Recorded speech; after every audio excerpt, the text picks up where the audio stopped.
Welcome to the Accendo Traders Group. This is our video trade plan for Friday, June 6th. AccendoTraders.com, effective trade plans delivered daily. Each day we go through our routine to make sure we're aware of any market moving news, anything that could affect our positions, to move the market up or down. And we want to set our alerts based upon what we think may happen tomorrow. And as always, we want to make sure that we have time to spend with our families. So today certainly was an interesting day. The retail numbers that we've been talking about all week were released.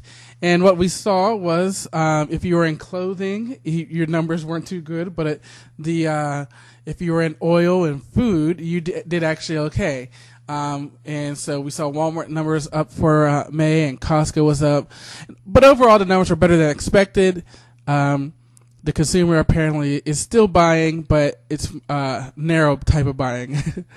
Verizon said that they were going to purchase Altel. Oil rose today.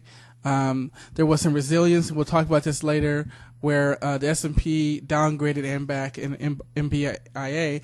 And when the talk came out about this earlier in the week, that sent the market down. So it's one of those things where, okay, we knew about this, so it's nothing new. So I think that's why it didn't really affect the market. Really, I think the retail numbers were the story of the day. Also, foreclosures were the highest since 1972. All the sectors ended in the positive territory, and you can see that we had a great day if you're a bull. On earnings calendar, there really wasn't anything, and we had some airlines upgraded, which is interesting because what have we been hearing all week? That they're laying off people. I know I heard something today. Another airline was laying off some people. Ford's laying off people. And there's our downgrades, ATI and CAT. So tomorrow we've got the non-farm payroll numbers. We've got the employment data. ADP is supposed to be a predictor. Sometimes it's accurate, sometimes it's not. So go back to the ADP numbers, I believe, on Wednesday to see what they were. Nothing really on the earnings front, and we have our same split that we've been looking at for a while now at this point. So obviously tomorrow it's going to be all about the non-farm payroll numbers. Let's look at our flag list.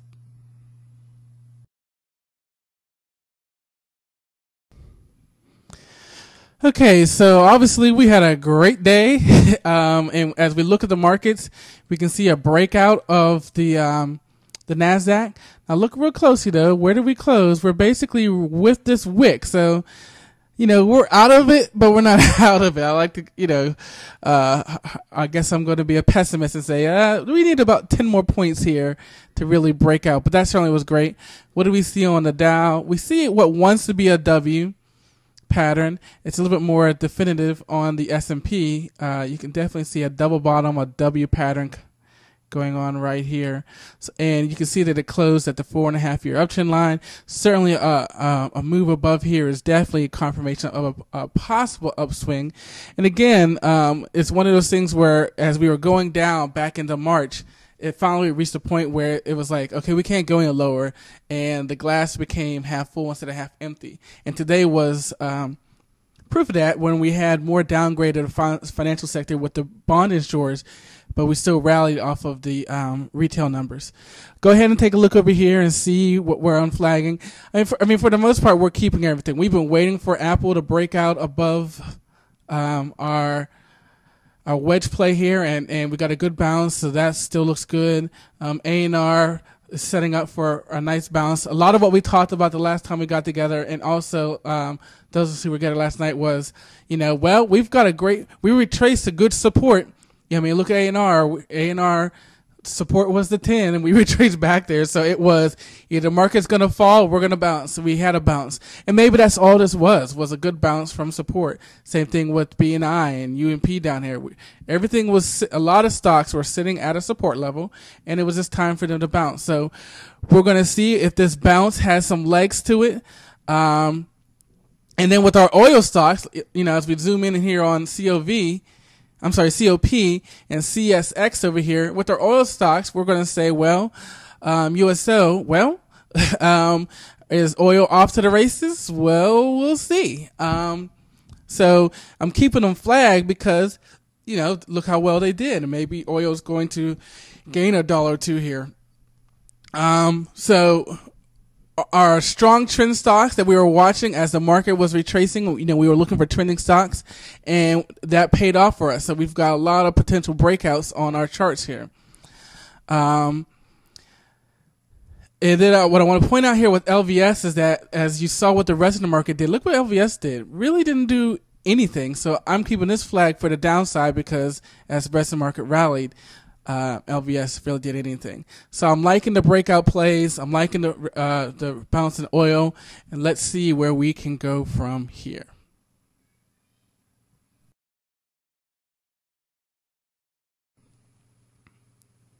Okay, now we're ready to begin the education portion of our video.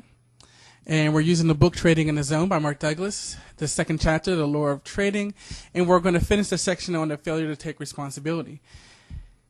So he states that the market provides patterns that represent themselves over and over again, and even though each pattern is random, the outcome of a series of patterns is consistent on a statistical basis. When you see a falling 3, rising 3, head and shoulder pattern, statistically, there are numbers. I know Ryan Litchfield, Better Trades, has, you know, these percentages of how often these things actually pan out. And you can use statistics to pull, to prove whatever you want. But what's more important is to understand that without the structure and the discipline to recognize the patterns and act upon those patterns, you're basically random trading. You're basically just, going at it with the wind. And so he goes on to say, and this is important because as I was reading this again, I was like, wow, this was me. I've worked with countless traders who spend their hours doing market analysis and planning trades for the next day. And then the next day happens, instead of putting on any of the trades that they plan on, they do something else. I've been meeting with this group, Lydia has been faithful, and Michael has been faithful. We've been on and off for, I guess, going on 2-3 years now. And, other people have come in and out, and I hope to see you guys again. And this is a good time for me to say, I'd love to see you guys Sunday, 6 p.m. All you have to go is to dimdim.com and use info@iascendo.com as your room, info at iascendo.com. That is the room name, 6 p.m. Eastern Standard Time. Come on out. But my point is this, we've been getting together, and every night we would do this, and, we have all these great trades for the next day, and then the next day, I would focus on 1 or 2 stocks that I always trade, and, and meanwhile, all these other stocks and trades, we were doing great, but I ignored that, and, this is what I do. Now, I'm not going to hate on that, because I know that there's people, there's a guy I know who made millions just trading IBM. And, there was a time I used to love BTU. I was King Cole with the Shadow Trader. And I love BTU. And I love Goldman Sachs and Apple. And I do, have a tendency to go to them. But the point here is this, you allow yourself to become obsessed. You allow yourself to become so focused on these 1 or 2 stocks that it's clouding your judgment. And you're not realizing all these other potential trades that are out there. And again, why did this happen for me? Because I didn't have a trade plan. I had a system, but I didn't have a capital management where I said, I'm only going to put this amount of my account on this trade, and split it up. It was, just go trade. And when you have a capital management system, when you allocate a certain amount of money per trade, then you can't obsess over 1 or 2 stocks, because you have to diversify. If there's one thing about Kramer that is true, is, are you diversified? I don't know. So, I feel this. I get it, because I used to do this over and over again, and we would get together and we would make all these trades and suggestions for trades and set all these alerts, and my alerts are going off. And here I am looking at Goldman Sachs. So, again, it's not just about setting the alerts that we talk about each night. It's also about looking at the charts, and actually the alerts are a reminder to go look at the chart and making sure you're looking at all the charts and not just 1 or 2.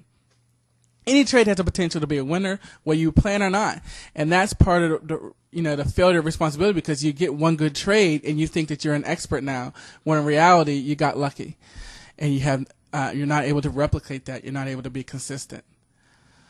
Okay, so to get the full version, there's our link, subscribe podcast.html from Accendo Traders. we have some things, some changes, some things coming on this weekend. As always, I want to thank you for your feedback. Go to the blog this weekend. I will be uploading a lot more articles, a lot more, advice onto the blog this weekend. So please, michaelglass.com, blog.michaelglass.com. Check it out.